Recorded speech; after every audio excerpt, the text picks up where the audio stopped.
Welcome back to Hardball. A new national intelligence estimate says that al-Qaeda is experiencing a resurgence and will remain the most serious threat to the U.S. over the next 3 years. Are we losing ground in the fight against al-Qaeda? And are they intensifying efforts to smuggle operatives inside the U.S.? Pulitzer Prize-winning former New York Times reporter Judy Miller wrote a report for the Manhattan Institute's City Journal on how the New York and Los Angeles police departments are working to prevent another terrorist attack. Judy Miller is also known for spending 85 days in jail for refusing to disclose her source's identity in the CIA leak case. Judy, you're a hero to the press. You are definitely a woman to be trusted with secrets, and thank you for coming on this program. Let's talk about what matters more to people than press shields and all the rest that we care about. I'm in Los Angeles right now. I'm up there, I was up in a Renaissance hotel the other night looking down, actually when I got up this morning, seeing this whole city, crowded city, below me. Is it safe? Well, it's safer than it probably was before 9/11. There's no doubt that the city in which you are, Chris, and the city in which I live, New York, are definitely the targets of intensive effort to make us safe against terror.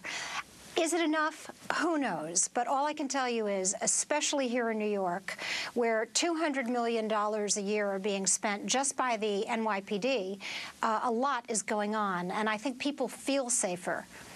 Is that smart that we're doing our best job in the most iconic, that's a new phrase we use all the time, the most perfect targets to make a lot of noise? In other words, is it smart to say, better we defend our two biggest cities, because that's where the evil ones or the bad guys or al-Qaeda, whatever you want to call them, would like to target most? Is it smart? Well, I think it is smart to concentrate on your most populous areas and the areas that al-Qaeda has tried to strike on several occasions. I mean, New York has been hit twice. L.A. has been a target at least once. They go in for very big, very splashy, dramatic events. And this is perfect. New York and L.A. are perfect for them. The police chiefs and the commissioners of these cities know that, and that's why they are pouring resources into this effort, above and beyond what the FBI is spending. And my own view, Chris, after really researching this for several weeks and spending time with both the LAPD and the NYPD, was that local law enforcement, these are 700,000 people across the nation, are eager to be recruited in this war against terror. All they need is training and some resources to fight terrorism with.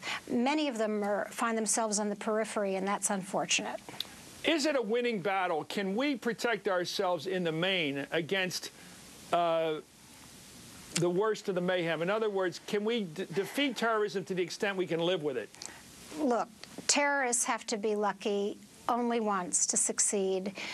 The defenders have to be lucky and good all the time. But I think a big part of this equation is how Americans would react if there was another 9/11. I mean, if we're the British and we try and adopt a stiff upper lip and say, as the Israelis and the British and people in Indonesia have, we're going to go on. We're not going to let this disrupt us. We're not going to start to do away with our own civil liberties and protections in order to make ourselves safer. I think we're going to be fine. I mean, I have great confidence in this country and its ability to withstand many challenges. This is just one of them. Well, that's where my head's at, and I was just wondering, you know, we live in dangerous times. You get up in an airplane, it's always a little bit dangerous. You ride in a highway, a Route 95 is 70 or 80, you're out there with people going 70 miles an hour. That's a danger we live with. Let me ask you about this question. What's your biggest fear, that we'll shut down on all East-West communication? You've spent a lot of your life in the Middle East. It seems to me one of the things that the bad guys want to do is force the people in Egypt and Saudi and Jordan and even Syria, all those secular countries, to take sides with the bad guys. And the way they can help, we can help them do that, is cut off student exchanges, cut off scholarships, cut off travel, cut off tourism, and then they'll be able to say, hey, yeah, these guys in the West don't like you either. That would be shooting ourselves in the foot. I mean, I really think that there is a civil war going on within Islam itself, and Muslims are being asked to decide between an extremist version of the Quran and the version that most Muslims all over the world still believe in. They don't want to be targets of or perpetuators of violence, and we're at the periphery of their struggle, but one thing we can do to hurt ourselves is to cut them off from us and from our ideas and from letting them see what democracy looks like and how it works in action. And people who say we just ought to shut down and close in on ourselves, I think that's counterproductive. Oh, Judy, I believe in you. You're great. And by the way, I couldn't ask you about Scooter Libby because the president didn't.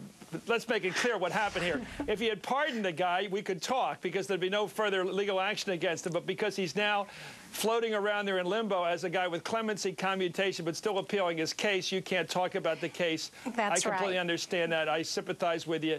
Thank I you, sometimes even sympathize with Scooter Libby. Anyway, thank you, Judy Miller. Thank you, Chris Matthews. Okay.